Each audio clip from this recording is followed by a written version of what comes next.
Hello बच्चों, आज हम बीएससी सेकेंड ईयर की ऑर्गेनिक केमिस्ट्री पढ़ेंगे जिसमें हमारी यूनिट चल रही थी कार्बोक्सिलिक अम्ल। हमने पिछले लेक्चर में कार्बोक्सिलिक अम्ल देख लिया था। उसके बाद हमने स्टार्ट किया था पिछले लेक्चर से कार्बोक्सिलिक अम्ल के व्युत्पन्न। ठीक है, आज उसी क्रम में हम आगे बढ़ेंगे।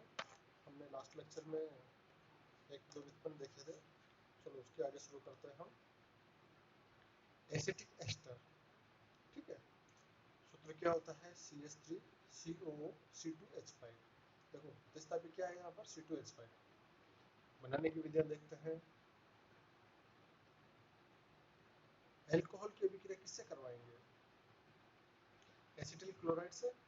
तो एल्कोहल की अभिक्रिया एसिटिल क्लोराइड से करवाते हैं तो क्या प्राप्त होगा? हमें एस्टर प्राप्त होता है, CH3COO C2H5 बनता है। कैसे? यहाँ से H और यहाँ से Cl, ये दोनों आपस में निकल जाते हैं और अभिक्रिया में क्या प्राप्त होता है? हमें CH3COO C2H5 प्राप्त होता है। देखो इसका सिल्वर साल्ट लेते हैं, उसकी अभिक्रिया किससे करवाते हैं? C2H5Cl से। तो इसमें क्या प्राप्त होगा? वही AgCl निकल जाएगा, Ag और Cl निकल गया, क्या बचा? CH3COO C2H5। हमें क्या प्राप्त हुआ? एस्टर प्राप्त होता है। चलो नेक्स्ट रिएक्शन है टिसेनको अभिक्रिया। हमने पिछले जो एल्डिहाइड कीटोन पढ़े थे वहां पर भी इस अभिक्रिया को विस्तार से देखा था। ये क्या है? रूपांतरित केनिजारो। केनिजारो में क्या शर्त होती थी? अल्फा हाइड्रोजन अनुपस्थित होना चाहिए, जबकि टिसेनको अभिक्रिया कौन दर्शाता है? सभी प्रकार के एल्डिहाइड दर्शा सकते हैं जिनमें अल्फा हाइड्रोजन उपस्थित हो। उसमें क्या होता था केनिजारो में? एक ही यौगिक का एक बार ऑक्सीकरण होता है और दूसरे का अपचयन होता है। ठीक है, यहाँ पर भी वही अभिक्रिया होती है, अपचयन और ऑक्सीकरण दोनों होता है और जो दोनों से उत्पाद प्राप्त होता है उसके आगे अभिक्रिया करके हमें यहाँ पे एस्टर प्राप्त होता है। चलो समझते हैं।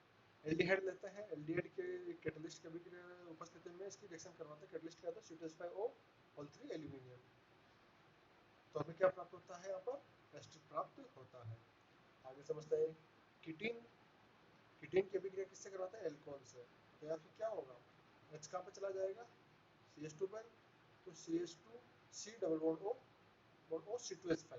हमें यहाँ क्या प्राप्त हुआ? एस्टर प्राप्त होता है।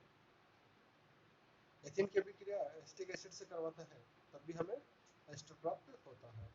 अब एस्टर की एक फिजिकल प्रॉपर्टी के बारे में समझते हैं तो एक बहुत व्यापक इसका जो गुण है सब जानते हैं, जिसके बारे में इसमें फलों के समान गंध वाला द्रव होता है। फलों के समान गंध होती है इसमें एस्टर में। ठीक है, तो इसके इंपॉर्टेंट केमिकल रिएक्शंस देख लेते हैं। जल अपघटन, एस्टर का जल अपघटन करवाते हैं तो क्या प्राप्त होता है? एसिटिक एसिड और एल्कोहल। और एल्कोहल और एसिटिक एसिड आपस में मिलकर क्या बनाते हैं? फिर से एस्टर बनाते हैं। तो क्रम में अभिक्रिया हो गई। हमने माध्यम में एल्कोहल का मतलब एसिटिक एस्टर का जल अपघटन करवाते हैं तो एसिटिक एसिड प्राप्त होता है और एल्कोहल प्राप्त होता है। एस्टर का अपचयन करवाते हैं तो देखो लिथियम एल्यूमिनियम हाइड्राइड की उपस्थिति में अपचयन करवाते हैं तो हमें क्या प्राप्त होगा? एल्कोहल प्राप्त होता है। एस्टर का अपचयन करवाते हैं वो ब्लैंक अपचयन के रूप में, वो ब्लैंक अपचयन कहलाता है ये सोडियम और एल्कोहल की उपस्थिति में। तो भी यहाँ पे क्या प्राप्त होता है? C2H5OH प्राप्त होता है। चलो आगे बढ़ते हैं। एल्कोहल की अभिक्रिया करवाते हैं अमोनिया से। यहाँ से क्या होगा? अमोनिया का हाइड्रोजन निकल जाएगा, यहाँ से C2H5O निकलेगा, C2H5OH प्राप्त होता है उत्पाद के रूप में, उपउत्पाद के रूप में। और क्या प्राप्त होता है हमें? CH3CONH2 एमाइड प्राप्त होता है, एसिटामाइड हमें उत्पाद प्राप्त होता है। हेल्बोल और जेलेंस्की रिएक्शन है, हमने एल्डिहाइड में भी अध्ययन किया था इसका। एस्टर की अभिक्रिया करवाते हैं क्लोरीन से फास्फोरस की उपस्थिति में। क्या होता है? अल्फा हाइड्रोजन प्रतिस्थापित होता है और क्या उत्पाद प्राप्त होता है? CCl3CO C2H5 प्राप्त होता है। चलो एस्टर की अभिक्रिया करवाए हम PCl5 से तो हमें क्या प्राप्त होगा? देखो PCl5 कैसे टूटता है? PCl3ClCl यहाँ से ये वाला पार्ट C2H5Cl, ये वाला पार्ट CH3COCl और ये ऑक्सीजन PCl3 के साथ अभिक्रिया करके क्या उत्पाद बनाएंगे? देखो तो उत्पाद क्या बनेंगे हमारे? CH3COCl C2H5Cl और POCl3। यहाँ पर जो उत्पाद बना वो क्या बना हमारा? POCl3। ठीक है, तो एसिटिल क्लोराइड बन गया, C2H5Cl बन गया और POCl3 बन गया। ताप अपघटन करवाए जब हम एस्टर का ताप अपघटन करवाते हैं तो देखो ऑक्सीजन से जुड़ा हुआ कार्बन अल्फा, ये बीटा, तो बीटा हाइड्रोजन निकलता है यहाँ पर, ये बीटा हाइड्रोजन निकलेगा यहाँ से, और ये कहाँ पे जुड़ता है, इस ऑक्सीजन से। ताप ओपन करवाने पर ये बंद टूटते हैं, दोनों बंद, और इन दोनों के बीच में क्या बंद बनता है, पाई बंद बनेगा टूटकर। देखो यहाँ पे क्या बना, ये बंद टूटा तो CH3CO OH acetic acid plus ethene बनता है। ग्रिग्नार अभिकर्मक से इसके विक्रिया करवाते हैं।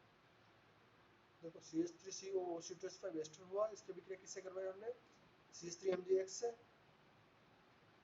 इससे हमने क्या प्राप्त किया, यहाँ पर एसीटोन प्लस ये उप उत्पाद के रूप में प्राप्त होता है। ये विक्रिया हमने एसीटोन को बनाने की अभिक्रिया में भी देखी थी, ठीक है। चलो एक इसका इंपॉर्टेंट अभिक्रिया है जो है हमारा समझते हैं, क्लेजन संघनन के बारे में। इसे क्या बोलेंगे, क्लेजन एस्टर संघनन। इसकी एक शर्त है कि एस्टर में कम से कम एक अल्फा हाइड्रोजन होना चाहिए। अल्फा हाइड्रोजन किसे काउंट करेंगे, CO से जो जुड़ा हुआ है कार्बन, उसके हाइड्रोजनों को हम अल्फा हाइड्रोजन के रूप में काउंट करते हैं। तो देखो यहाँ पे CH3CO2H5, यहाँ पे अल्फा हाइड्रोजन कितने, 3 हाइड्रोजन है। लेकिन अगर ये देखें HCO2H5, तो यहाँ पे अल्फा हाइड्रोजन अनुपस्थित है, तो ये अभिक्रिया नहीं देगा, जबकि ये वाला अभिक्रिया देता है, ये एस्टर अभिक्रिया देता है। इसकी अभिक्रिया समझते हैं।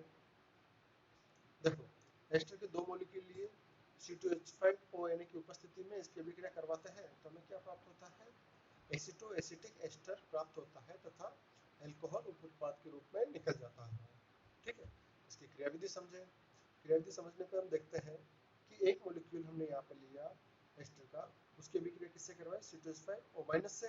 ये C2H5O- इसके अल्फा हाइड्रोजन को लेकर क्या होता है, अलग हो जाता है, इसलिए हमें अल्फा हाइड्रोजन की आवश्यकता होती है यहाँ पर। तो ये क्या प्राप्त हो गया, C2H5OH तो निकल गया, बस CH2 माइनस COO C2H5 ये हमें प्राप्त हो गया।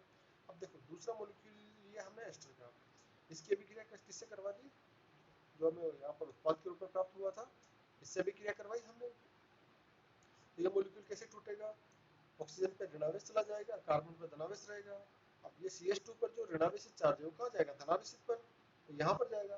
तो ये अभिक्रिया कैसे जुड़ेगी, CH3CO माइनस OC2H5, तो ये तो वही हो गया। और ये वाला कहाँ जुड़ गया, ऊपर की साइड जोड़, यहाँ पे दिख रहा है CH2CO C2H5, ठीक है, ये उत्पाद बनता है। अब ये ऑक्सीजन के पास जो अपने इलेक्ट्रॉन है वो वापस से बॉन्ड बनाने में शिफ्ट करता है, तो जैसे ही बॉन्ड बनाता है तो OC2H5 ग्रुप टूट जाता है, और हमें क्या प्राप्त होता है, CH3C डबल बॉन्ड O और CH2C double bond O bond OC2H5, जो कि क्या है, एसिटो एसिटिक एस्टर प्राप्त होता है, ठीक है। चलो आज तक इतना ही है, नेक्स्ट लेक्चर में रिमेनिंग पार्ट देखेंगे। धन्यवाद।